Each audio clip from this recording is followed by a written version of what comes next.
Isang mapagpalang Martes sa ating lahat. Pag-usapan natin tong topic na to.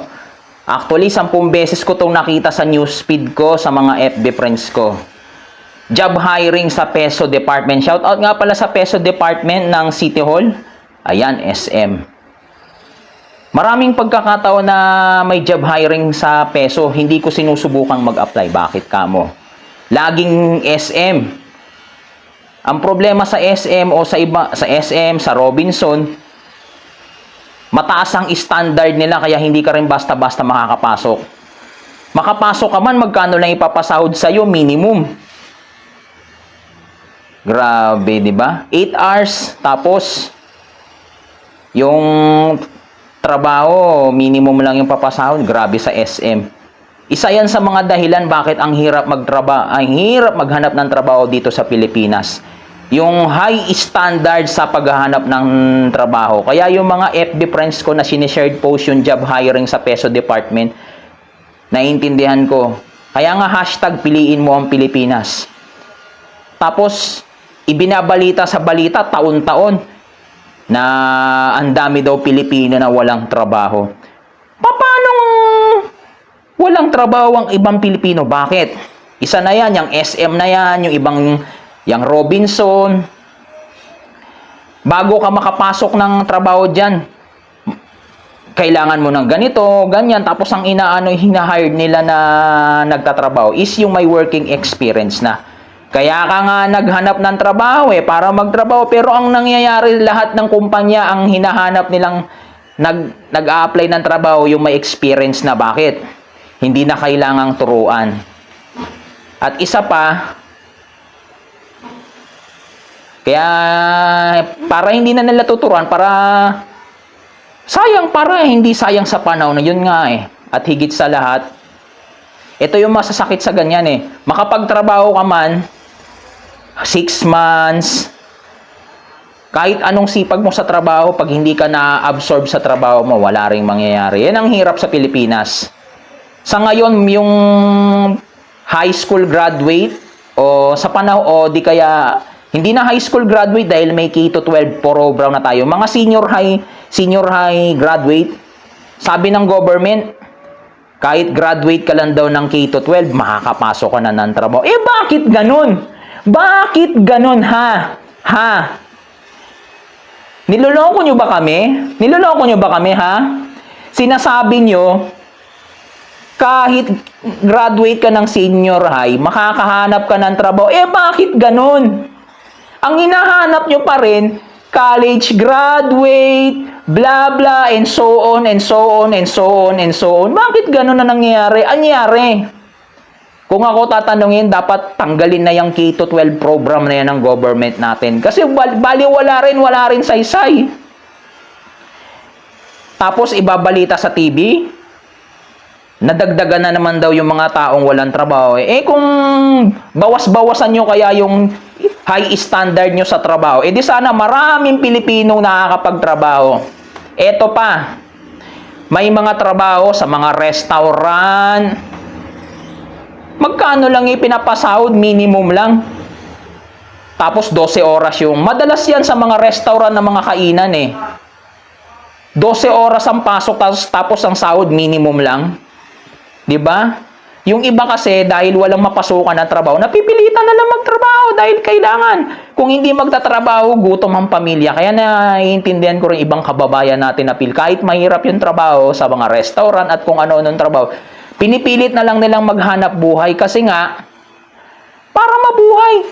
Imagine mo magtatrabaho ka ng 12 oras, tapos magkano lang yung ipapasaw. Wala pa nga sa minimum Akala nyo ba yung ibang trabaho, 200, 300, lalo na yung sa mga restaurant na mga nagkakalat sa mga palipaligid, magkano lang ang pasahod dyan? May 200, may 300. Ikaw na lang ang mamimili kung arawan ka o lingguhan ng sahod mo. Piruin mo 12 oras ang pasok tapos ang sahod ganun lang. Diyos ko po. Ano nang mangyayari sa Pilipinas pag ganyan ang buhay nating mga Pilipino? Laging sinasabi, maraming job hiring na trabaho. Oo, maraming job hiring. Pero hindi ka makakapasok dahil mataas ang standard na mga na. Yan ang problema sa atin dito sa Pilipinas. Kung ako sa inyo, tanggalin na lang nyo na lang yung K-12 program na yan. Baliwala rin eh. Ito pa ang isa. Mag-a-apply ka ng trabaho, janitor. Kailangan nag-training ka na ng TESDA. O, di ba? Janitor na nga lang kailangan pa mag-training ka pa ng TESDA. 'Di ba? Nakakaloko. Tapos ang tawag sa janitor utility, pinaganda lang 'yung salita pero ang kinalalabasan niyan janitor. Janitor. Shout out sa mga janitor natin na masipag magtrabaho sa mga school. Shout out sa inyo. Saludo ko sa inyo. Pero janitor pa rin ang kalalabasan ng utility, di ba? Yun nga ang masakit dyan eh. Ito pang isa, magbibigay tayo ng mga senaryo. Nag-aaral ka ng kolehiyo, sa sample ko lang to sa mga kababaihan. Nag-aaral ka ng kolehiyo pero ang baksak mo, sales lady. Example, nag-aaral ka ng kolehiyo, 2 taon. Gusto mong magtrabaho related sa course mo, pero hindi ka makapagtrabaho dahil nga ang hinahanap is kailangan may working experience ka. Ayun ang problema sa Pilipinas eh. Kaya ka nga naghanap ng trabaho para magtrabaho, tapos nakakaloko talaga na nakakainis sa totoo lang. Pasensya na guys kung humuhugot ako kasi naranasan kong mag-apply ng magtrabaho, kaya ganito yung feeling ko. Kaya sana naintindihan niyo ako mga kababayan. Bakit malalim yung pinanghuhugutan ko? Ito pang isa. Ito yung nakakaloko. Nag-apply ka ng trabaho, hired ka na sa pinagtatrabahuan mo. At nagtrabaho ako sa isang sikat na fast food chain, hindi na natin papangalanan.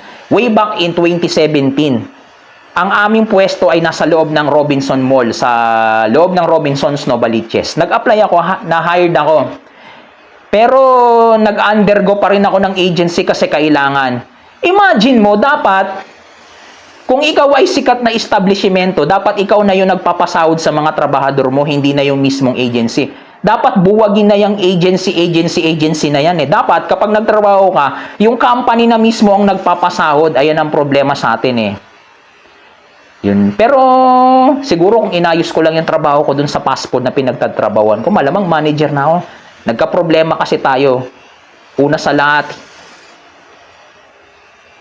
akala nyo ba madaling maging crew sa isang restaurant? Napakahirap. Pagka pang umaga ang pasok mo, kunyari ang pasok mo is opening ka alas 10. Yun. Pero ang kinagandaan lang pag opening ka, maaga ka makakauwi ng bahay. Pero pag closing ang pasok mo, gabing-gabi ka na. Ang gagawin nyo sa kitchen, maglilinis kayo ng mga kung ano yung pwedeng linisin.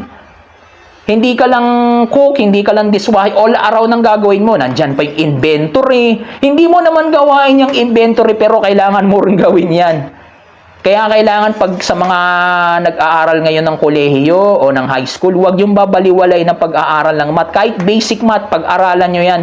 Kasi ang math, hindi yan nawawala sa curriculum. Ang math, ginagamit yan sa paghahanap buhay. Kaya nga mag-aral kayo ng mabuti, especially sa math, English, and science. Lalong-lalo na sa math, kasi nagagamit ang math. Sa pang-araw-araw na buhay natin, ang math nagagamit yan. Babalik tayo. Akala nyo ba masarap ang buhay ng pagtatrabaho sa service crew? Napakahirap. Diba? Yung iba, kailangan pang mag-aral ng kolehiyo para lang ma-promote sa posisyon. Yun ang mahirap dito sa bansang Pilipinas. Ito pang isa, magbibigay pa tayo. Magtatrabaho ka sa restaurant, kailangan wala kang tato. Sa ibang bansa nga, kahit may tato ka, pwede, tinatanggap. Dito sa Pilipinas, bukod sa masyado tayong hindi pala tayo liberated. Masyado tayong conservative. Diyos ko. Mag-iihaw ka na nga lang ng magiging trabaho mo sa isang restaurant, kailangan wala kang tato. Kailangan college graduate ka rin. Nakakaloko, di ba? Isa pa yan, dishwasher ka lang. Dishwasher ka na lang na tatrabahoy mo. Kailangan, kahit nga elementary, kayang-kayang maghugas ng plato, pero kailangan ka, di ba nakakaloko? Yan ang mga nakakainis sa natin ngayon. Maraming job hirings pero hindi lahat ng kababayan natin nakakapasok dahil mataas ang standard ng mga kumpanya. foreign man o Pinoy owner ng mga trabaho masyadong magugulang. Kaya yung mga mayayamang business owner, yung mayaman, kasi masyado rin magugulang eh. Maraming salamat sa mga makakapanood ng video ko. Maraming salamat. Gagawa pa tayo ng video about sa piliin mo ang Pilipinas. Maraming salamat po. Peace.